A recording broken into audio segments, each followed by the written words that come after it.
Hi. അപ്പോൾ ഇന്നത്തെ ദിവസം എനിക്ക് സിമ്പിളായിട്ടുള്ള കറികളാണ് കേട്ടോ. സിമ്പിളായിട്ടെന്ന് പറയുമ്പോൾ വളരെ സിമ്പിളാണ്.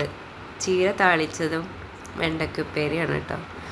ഇനിയിപ്പോൾ ചീര താളിപ്പ് നിങ്ങളെ നാട്ടിലേക്കൊക്കെ എന്തൊക്കെയാണെന്ന് പറയാമെന്നറിയില്ല. ഇവിടെ മലപ്പുറത്ത് താളിക്കലൊക്കെ ഇട്ടിട്ട് പറയൽ, അതാണ് ഞാനങ്ങനെ പറഞ്ഞു.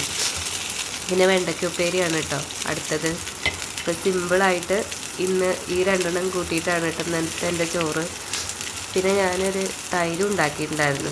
ഉള്ളിയൊക്കെ ഇട്ടിട്ട്, ഉള്ളിയും പച്ചമുളകൊക്കെ ഇട്ടിട്ട് ഞാനൊരു തൈര് ഉണ്ടാക്കിയിരുന്നു. ചിന്നു ഹരിക്കുട്ടനൊക്കെ സ്കൂളിൽ പോയതാണ്, അപ്പോൾ അവരൊന്നും ഇവിടെ ഇല്ല. ഞാൻ ഒറ്റയ്ക്കേ ഉള്ളൂ. എനിക്കാണെങ്കിൽ ജലദോഷം നന്നായിട്ടുണ്ട്. അപ്പോൾ അതിനിടയിലാണ് കേട്ടോ ഞാൻ ഇത് എടുത്തുകൊണ്ടിരുന്നത്.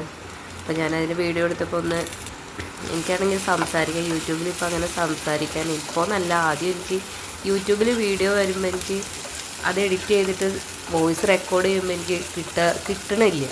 എന്തൊക്കെയാണ് സംസാരിക്കേണ്ടതെന്ന് കിട്ടണില്ല. അവരൊക്കെ എൻ്റെ കളിയാക്കലുണ്ട് കേട്ടോ. ഒന്നും സംസാരിക്കാൻ വേഗം കിട്ടണില്ല. അപ്പോൾ ഇന്നത്തെ വീഡിയോ ഇത്രയേ ഉള്ളൂ. അപ്പോൾ ഇഷ്ടപ്പെട്ടെങ്കിൽ ലൈക്ക് ചെയ്യുക, കമൻറ്റ് ചെയ്യുക, സബ്സ്ക്രൈബ് ചെയ്യുക കേട്ടോ. എൻ്റെ സംസാരം തീർന്നാലും എൻ്റെ ചോറിനാലൊന്നും തുടങ്ങിയിട്ടില്ല. അത് തുടങ്ങണേ ഉള്ളൂ കേട്ടോ. അപ്പോൾ ഞാനിത് ഇപ്പം മുൻപ് എൻ്റെ സംസാരം തീരുകയാണ്. അപ്പോൾ ആരും ഒന്നും വിചാരിക്കേണ്ട, എൻ്റെ ഇതാണ് കേട്ടോ. എൻ്റെ ഒരു പരിചയക്കുറവായിരിക്കാം എനിക്കിങ്ങനെ. അപ്പോൾ ഇഷ്ടപ്പെട്ട ഒന്നുകൂടി പറയണേ. ലൈക്ക് ചെയ്യുക, കമൻറ്റ് ചെയ്യുക, സബ്സ്ക്രൈബ് ചെയ്യുക കേട്ടോ. വീണ്ടും കാണാം. Tata, bye bye, see U.